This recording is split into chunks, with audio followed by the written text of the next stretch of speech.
नमस्कार, मैं कैलाश शर्मा एक बार फिर उपस्थित हूं आपके सामने संस्कृत का एक महत्वपूर्ण विषय प्रश्न निर्माण लेकर। सबसे पहले कुछ महत्वपूर्ण बातें जो हमें प्रश्नों का निर्माण करते समय ध्यान में रखनी हैं, जैसे कि रेखांकित शब्द जिस लिंग, विभक्ति और वचन का होता है, प्रश्नवाचक शब्द भी उसी लिंग, विभक्ति और वचन का होगा। ध्यान रहे, रेखांकित शब्द यानी वह शब्द जिसके आधार पर हमें प्रश्नों का निर्माण करना है। संस्कृत में 3 लिंग होते हैं, पुल्लिंग, स्त्रीलिंग और नपुंसकलिंग। इसी तरह से संस्कृत में 3 वचन होते हैं, एक वचन, द्विवचन और बहुवचन। संस्कृत में 7 विभक्तियां होती हैं, प्रथमा, द्वितीया, तृतीया, चतुर्थी, पंचमी, षष्ठी और सप्तमी। इन सभी विभक्तियों के सामने इनके कारक और कारक चिन्ह लिखे हुए हैं, जैसे कर्ता ने, कर्म को, करण से या के द्वारा, संप्रदान के लिए, अपादान से ये अलग होने के अर्थ में है, संबंध का, के, की, अधिकरण में, पर। सबसे महत्वपूर्ण बात, प्रश्नों का निर्माण करने के बाद प्रश्नवाचक वाक्य के अंत में प्रश्नवाचक चिन्ह अवश्य लगाएं। प्रश्न निर्माण। अब एक उदाहरण के माध्यम से प्रश्नों के निर्माण की प्रक्रिया को समझते हैं। सह प्रतिदिनम 3 फलानि खादति। वह प्रतिदिन 3 फल खाता है। इस वाक्य में सह यह एक सर्वनाम शब्द है, प्रतिदिनम यह क्रिया विशेषण है, 3 यह शब्द विशेषण है, फलानि ये विशेष्य है जो कि एक संज्ञा शब्द है, और खादति यह एक क्रिया शब्द है। तो सबसे पहले संज्ञा और सर्वनाम शब्दों के लिए प्रश्नों का निर्माण करने के लिए हमें किम शब्द के रूप याद करने होंगे। अर्थात किम शब्द रूप की सहायता से हम सभी प्रकार के संज्ञा और सर्वनाम शब्दों के लिए प्रश्नों का निर्माण आसानी से कर पाएंगे। इसी तरह से क्रिया विशेषण शब्दों के लिए प्रश्नों का निर्माण करने के लिए जिन शब्दों का प्रयोग करना है वे हैं कदा, कथम, कुत्र, कुतः, किमर्थम। और विशेषण शब्दों के लिए कति, कीदृशः, कीदृशी, कीदृशम इन शब्दों का प्रयोग करना है। अब हम इन शब्दों को विस्तार से समझते हैं। सबसे पहले हमने सभी प्रकार के प्रश्नवाचक शब्दों को 2 भागों में बांटा। पहला है किम शब्द रूप और दूसरा प्रश्नवाचक अव्यय। किम शब्द रूप को हमें तीनों लिंगों में याद करना होगा और समझना भी होगा, जैसे पुल्लिंग, स्त्रीलिंग और नपुंसकलिंग। इसी प्रकार से प्रश्नवाचक अव्यय जो हैं वे हैं कदा, कथम, कुत्र, कुतः, किमर्थम, कति, कीदृशः, कीदृशी, कीदृशम।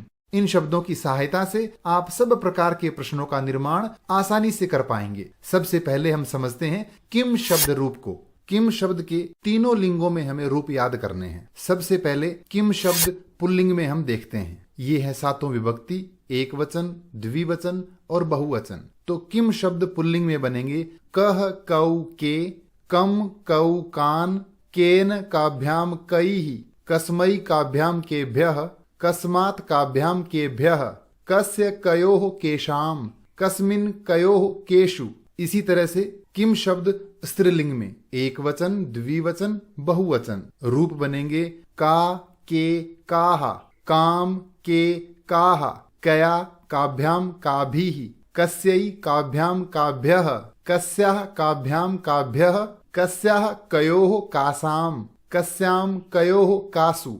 ध्यान रहे, किम शब्द के पुल्लिंग और नपुंसकलिंग के रूप में केवल प्रथमा और द्वितीय विभक्ति में थोड़ी सी भिन्नता है, शेष सभी रूप एक समान हैं। देखिए कैसे हमने 2 विभक्तियों के रूप बदले तो ये हो गए किम शब्द के नपुंसकलिंग के रूप, जैसे किम के कानी, किम के कानी, और शेष सभी पुल्लिंग के समान। तो तीनों लिंगों में हमने किम शब्द रूप देखे। अब इनको थोड़ा विस्तार से समझते हैं। सबसे पहले किम शब्द का हमने तीनों लिंगों में केवल एक वचन रूप को समझने के लिए यहाँ रखा है। ये हैं किम शब्द पुल्लिंग के रूप केवल एक वचन में, जिन्हें हम अर्थ के साथ समझते हैं। जैसे कह, इसका अर्थ है कौन, किसने या क्या। इसी तरह से यदि हम स्त्रीलिंग और नपुंसकलिंग की बात करें तो का और किम का अर्थ भी होगा कौन, किसने, क्या। फर्क इतना है कि ये पुल्लिंग है, ये स्त्रीलिंग और ये नपुंसकलिंग। इसी तरह से कम यानी किसको, केन किसके द्वारा, कस्मई किसके लिए, कस्मात किससे, ये अलग होने के अर्थ में है। कस्य किसका, किसके, किसकी, कस्मिन किसमें या किस पर। अब कौन से शब्द का प्रयोग हमें कहाँ करना है ये समझने के लिए हम आगे बढ़ते हैं। सबसे पहले हमने प्रथमा विभक्ति पुल्लिंग का उदाहरण लिया है। कुछ उदाहरण मैंने यहाँ लिखे हैं, जैसे बालकः पठति, बालक पढ़ रहा है। सह विद्यालयम गच्छति, वह विद्यालय जा रहा है। सिंहौ उच्चैः गर्जतः, दो शेर जोर से दहाड़ रहे हैं। अश्वाः धावन समये किमपि न खादन्ति, घोड़े दौड़ते समय कुछ भी नहीं खाते हैं। सूर्य पूर्व दिशायाम उदेति, सूरज पूर्व दिशा में उगता है। इन वाक्यों में जिन शब्दों के आधार पर प्रश्न निर्माण करना है उन्हें हम रेखांकित करते हैं। तो जो एक वचन में है उसके लिए कह, द्विवचन में है उसके स्थान पर कऊ, और जो बहुवचन में है उसके स्थान पर के। अगर ये रूप हम इन रेखांकित शब्दों के स्थान पर रखते हैं तो प्रश्न निर्माण आसानी से हो जाता है। जैसे बालकः एक वचन है तो हमने रखा यहाँ पर कह, तो प्रश्न बनेगा कह पठति, कौन पढ़ रहा है। कह विद्यालयम गच्छति, कौन विद्यालय जा रहा है। कौ उच्चैः गर्जतः, कौन दो जोर से दहाड़ रहे हैं। के धावन समय किमपि न खादन्ति, कौन दौड़ते समय कुछ भी नहीं खाते हैं। कह पूर्व दिशायाम उदेति, कौन पूर्व दिशा में उदय होता है। अब प्रथमा विभक्ति स्त्रीलिंग के कुछ उदाहरण देखते हैं, जैसे वसुंधरा बहुरत्ना भवति, पृथ्वी अनेक रत्नों वाली है। छात्रे ग्रीष्मावकाशे मातुल गृहम गच्छतः, दो छात्राएं गर्मी की छुट्टियों में मामा के घर जा रही हैं। बालिकाः विद्यालयम गच्छन्ति, बालिकाएं विद्यालय जा रही हैं। पुष्पवाटिका अतीव मनोरमा अस्ति, पुष्प वाटिका बहुत ही सुंदर है। पार्वती तपस्यार्थम गौरी शिखरम अगच्छत, पार्वती तपस्या के लिए गौरी शिखर पर गई। इन वाक्यों में जिन शब्दों के आधार पर प्रश्न निर्माण करना है उन्हें हम रेखांकित करते हैं। तो इन रेखांकित शब्दों के लिए प्रश्न बनाने के लिए जो शब्द हमें काम में लेने हैं वो है का, के, काहा। इन रेखांकित शब्दों के स्थान पर इन प्रश्न सूचक शब्दों को रखने पर हम आसानी से प्रश्न बना सकते हैं। जैसे का बहुरत्ना भवति, कौन अनेक रत्नों वाली है। के ग्रीष्मावकाशे मातुल गृहम गच्छतः, कौन दो गर्मी की छुट्टियों में मामा के घर जा रही हैं। काहा विद्यालयम गच्छन्ति, कौन सब विद्यालय जा रही हैं। का अतीव मनोरमा अस्ति, कौन बहुत सुंदर है। का तपस्यार्थम गौरी शिखरम अगच्छत, कौन तपस्या के लिए गौरी शिखर पर गई। अब नपुंसक लिंग के कुछ उदाहरण देखते हैं, जैसे वृक्षात फलम पतति, वृक्ष से फल गिर रहा है। ग्रामम उभयतः वने स्तः, गांव के दोनों ओर वन हैं। तृषार्तः गजः जलम पातुम जलाशयम गच्छति, प्यासा हाथी पानी पीने के लिए तालाब की ओर जा रहा है। बालकाः धेनुम कदली फलानि भोजयन्ति, बालक गाय को केले खिला रहे हैं। भोजपत्रोपरि लेखनम आरब्धम, भोजपत्र पर लेखन आरंभ हुआ। इन वाक्यों में जिन शब्दों के आधार पर हमें प्रश्न बनाना है उनको हमने रेखांकित कर दिया है। इन रेखांकित शब्दों के स्थान पर किम शब्द के नपुंसकलिंग रूप हमें काम में लेने हैं। वो है किम, के, कानी, यानी एक वचन, द्विवचन और बहुवचन। इनके स्थान पर किम शब्द के ये रूप रखते ही आसानी से प्रश्नों का निर्माण हो जाएगा। जैसे वृक्षात किम पतति, वृक्ष से क्या गिर रहा है। ग्रामम उभयतः के स्तः, गांव के दोनों ओर कौन है, क्या है। तृषार्तः गजः किम पातुम जलाशयम गच्छति, प्यासा हाथी क्या पीने के लिए तालाब की ओर जा रहा है। बालकाः धेनुम कानि भोजयन्ति, बालक गाय को क्या खिला रहे हैं। भोजपत्रोपरि किम आरब्धम, भोजपत्र पर क्या आरंभ हुआ। अब हम द्वितीय विभक्ति से आगे के जो उदाहरण हैं वो पुल्लिंग, स्त्रीलिंग और नपुंसकलिंग तीनों को मिला करके समझते हैं। चंचलः वने व्याघ्रम दृष्टवान, चंचल ने वन में बाघ को देखा। सह वृक्षम उपगम्य अपृच्छत, उसने वृक्ष के पास जाकर पूछा। शालिनी भ्रातरम प्रतिज्ञाम कर्तुम कथयति, शालिनी अपने भाई को प्रतिज्ञा करने के लिए कहती है। अध्यापिका बालिकाम पाठयति, अध्यापिका बालिका को पढ़ा रही है। दर्शना आश्चर्येण मालिनीम पश्यति। दर्शना आश्चर्य से मालिनी को देखती है। विद्यालयम परितः वृक्षाः सन्ति। इन वाक्यों में जिन शब्दों के आधार पर हमें प्रश्न निर्माण करना है उनको हमने रेखांकित कर दिया। तो जो पुल्लिंग रूप हैं उनके स्थान पर कम और स्त्रीलिंग रूपों के स्थान पर काम रखने पर हम आसानी से प्रश्नों का निर्माण कर पाएंगे। जैसे चंचलः वने कम दृष्टवान। चंचल ने वन में किसको देखा। इसी तरह से सह कम उपगम्य अपृच्छत। उसने किसके पास जाकर पूछा। शालिनी कम प्रतिज्ञाम कर्तुम कथयति। शालिनी किसे प्रतिज्ञा करने के लिए कहती है। अध्यापिका काम पाठयति। अध्यापिका किसको पढ़ा रही हैं। दर्शना आश्चर्येण काम पश्यति। दर्शना आश्चर्य से किसको देखती है। कम परितः वृक्षाः सन्ति। किसके चारों ओर पेड़ हैं। अब तृतीय विभक्ति के कुछ उदाहरण देखते हैं। सह बस यानेन जयपुरम गच्छति। वह बस के द्वारा जयपुर जा रहा है। काष्ठकूटः चंचुआ गजस्य नयने स्फोटयिष्यति। काष्ठकूट पक्षी चोंच से हाथी की आंखें फोड़ देगा। पार्वती विजयया साकम गौरी शिखरम अगच्छत।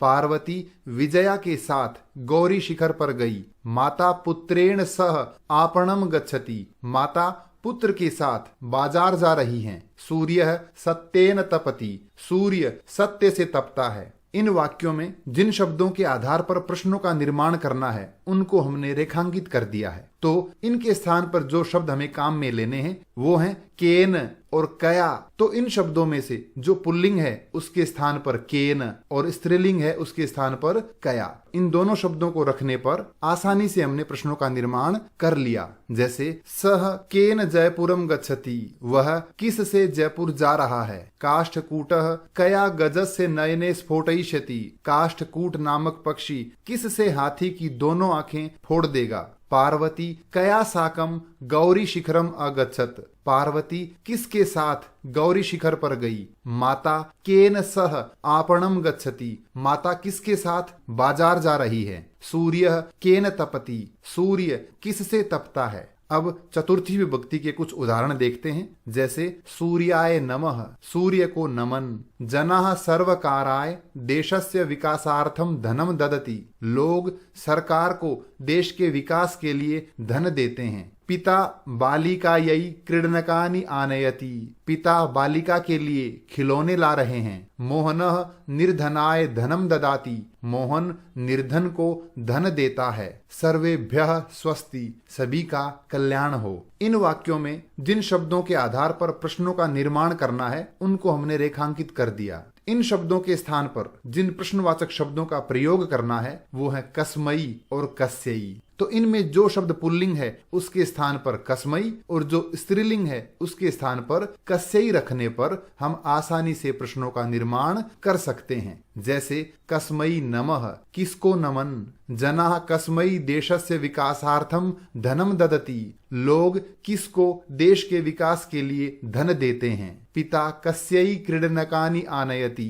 पिता किसके लिए खिलौने ला रहे हैं। मोहनः कस्मई धनम ददाति। मोहन किसके लिए धन दे रहा है। केभ्यः स्वस्ति। किनका कल्याण हो। अब पंचमी विभक्ति के कुछ उदाहरण देखते हैं। व्याधः सिंहम जालात बहि निरसारयत।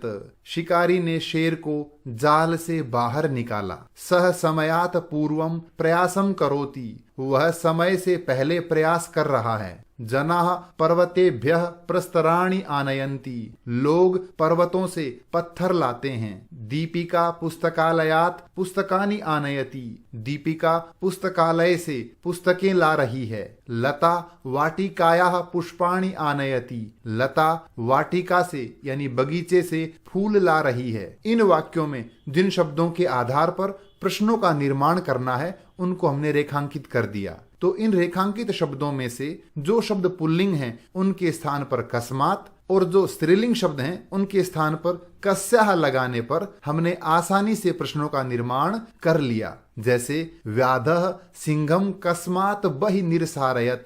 शिकारी ने शेर को किससे बाहर निकाला। सह कस्मात पूर्वम प्रयासम करोति। वह किससे पहले प्रयास कर रहा है। जना केभ्यः प्रस्तराणि आनयन्ति। लोग किन से पत्थर ला रहे हैं। दीपिका कस्मात पुस्तकानि आनयति, दीपिका कहाँ से यानी किस से पुस्तकें ला रही है। लता कस्याः पुष्पाणि आनयति, लता किस से फूल ला रही है यानी कहाँ से फूल ला रही है। अब षष्ठी विभक्ति के कुछ उदाहरण देखते हैं। श्री रामः दशरथस्य पुत्रः अस्ति, श्री राम दशरथ के पुत्र हैं। लुब्धस्य यशः नश्यति, लालची व्यक्ति की प्रसिद्धि यश नष्ट हो जाता है। व्याधः नद्याः जलेन व्याघ्रस्य पिपाशाम अशमयत, शिकारी ने नदी के जल से बाघ की प्यास को शांत किया। इदम रमायाः गृहम् अस्ति, यह रमा का घर है। अयम प्रसन्नतायाः विषयोस्ति, यह प्रसन्नता का विषय है।